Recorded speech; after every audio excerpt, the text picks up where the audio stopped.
sa gitna man ng daan. Mga saglit na inilikha, kakaibang tama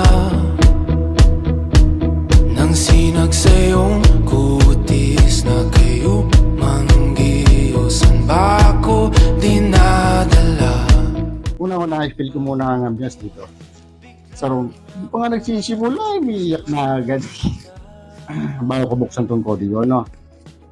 Bago ko sa'yo, medyo matagal na rin tong bago ko sa cellphone.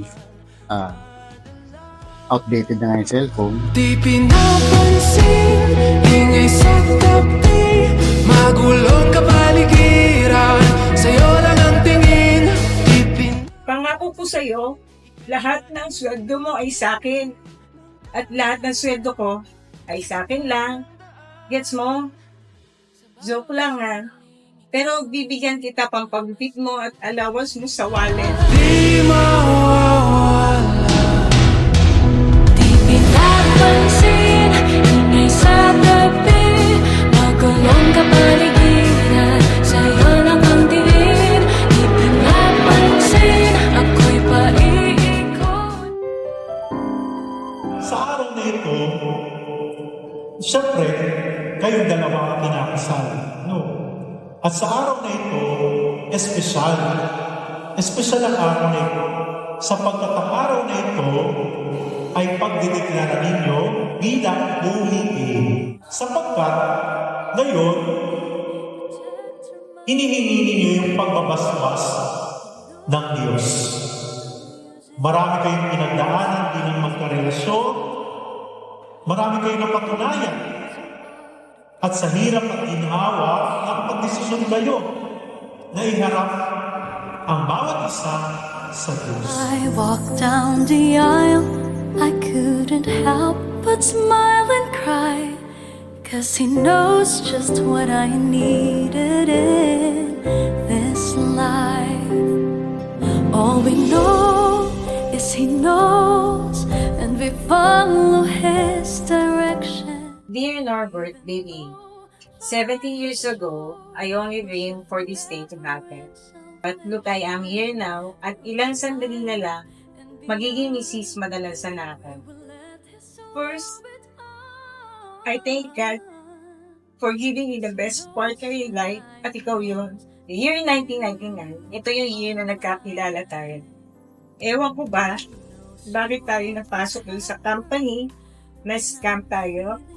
First job ko yun, isa sa marketing strategy daw ay bentahan ang applicant nung araw na yun at ikaw ang applicant namin. At target kong bentahan.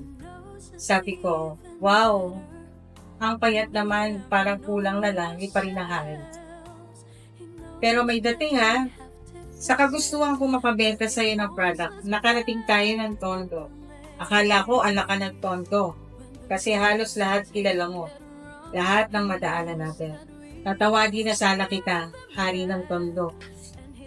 Kasi lahat katropa mo. Ayun, sa Tondo pa tayo nakabenta sa mga relatives mo at nakilala ko agad sila. Sabi ko sa sarili ko, ayun, nagmaterialize kami. Kota na ako. Noong time na yun crush na pala kita. At isa lang ang tao nakakaalam noon, pero never mind, huwag na natin pag-usapan. At hahaba. Alam mo na kung sino yun. Madami ng taong nakalipas, di tayo naging tayo noon. Pero ang importante at masasabi ko, ikaw pala ang nakatadhana sa akin ngayon. Nagpapasalamat ako sa Diyos, pinayayaan tayo ng 2 anak, si Ivan at si CJ. Napatunayan ko na babae pala ako. Joke lang. Masasabi ko na di na tayo maghihiwalay kahit anong hirap sa buhay. Kaya pala nating harapin. Lahat ng pagsubok, kakayanan. At kung may dumating uling pagsubok, mas lalo pa natin lalampasan at kaharapin magkasama. Wala na akong ibang mahihiling pa, kundi makasama ka habang buhay hanggang sa pagtanda. Minsan pinaghiwalay na tayo ng panahon, pero nananatili tayong matibay at matatag pa din hanggang ngayon. Mag-aaral pa din ako maglutuan kasi gusto ko lagi tayong magkasalo, kakain, kasama ang mga anak natin. Mahal na mahal kita hanggang sa huling hihinga ng aking buhay. Bigyan man ako ng pangalawang buhay, ikaw pa din ang aking pipiliin at mamahalin. Alam mo yan, kapag mahina ka, mahina ako. Kapag masaya ka, masaya ako.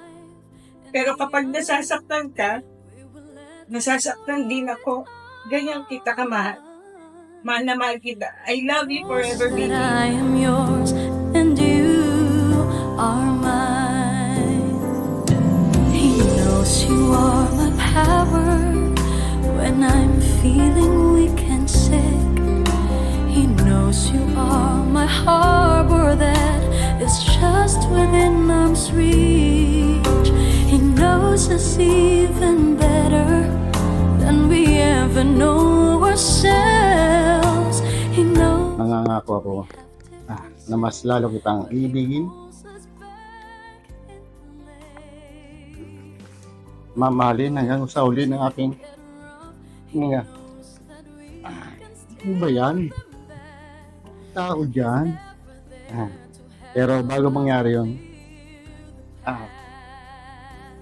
tututbrush lang muna ako. Makasama ka hanggang pagtanda. Hanggang sa tayo ay uugod-ugod na, andito lang ako sa tabi. Ulit-ulit man natin 17 taon na minsan ay meron din na hindi pagkakaunawaan, ngunit pinagtitibay tayo ng pagmamahala dahil lagi natin kasama ang Diyos sa puso't isipan. Bihit sa loob ng 17 taon na ang pangarap natin dati ay eto na. Naging totoo na nga.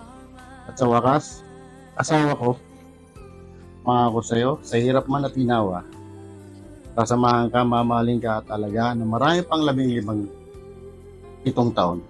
At lagi din natin tatanan, nandito lagi si LRPF. Love, Respect, Trust, and Family First. Na magpapaalala sa atin palagi at sa susunod pang marami 17 taon. Tara na, let's go and grow old together with me. I love you. Even though life is short, we'll share forever in salvation. Through this life and beyond, we will let His will be done. 'Cause He knows that I am yours and you are mine.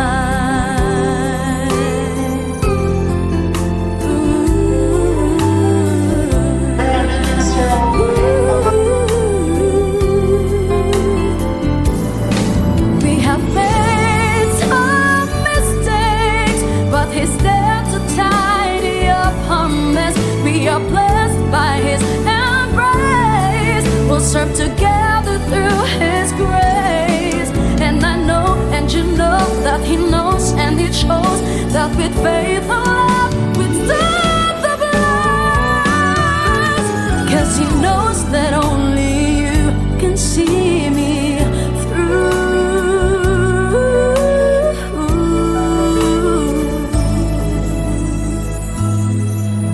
And because of this, I give you mine.